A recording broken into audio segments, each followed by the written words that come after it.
আনন্দনগর প্রাথমিক স্বাস্থ্য কেন্দ্রে চিকিৎসা পরিষেবা নিয়ে এবার অভিযোগ করলেন রোগীরা। তাদের অভিযোগে হাসপাতালে চিকিৎসা পরিষেবা ঠিকঠাক মতো পাচ্ছে না রোগীরা। এমনকি হাসপাতালের স্টাফ নার্সগুলিও পরিষেবা দিতে চায় না। সব দিকে এখন আনন্দনগর প্রাথমিক স্বাস্থ্য কেন্দ্রটি বেহাল অবস্থায় এসে দাঁড়িয়েছে। এখন দেখার বিষয়, সবটা দেখার পরেও স্বাস্থ্য দপ্তর ঠিক কী পদক্ষেপ গ্রহণ করে।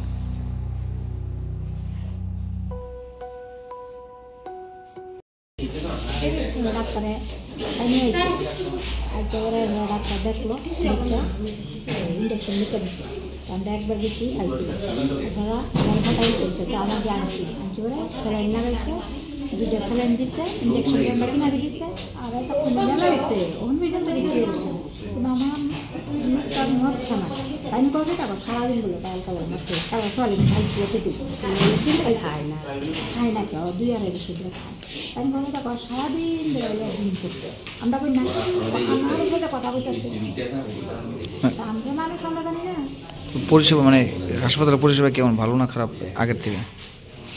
আমরা তো তাদের কাছে খারাপ হয়েছে।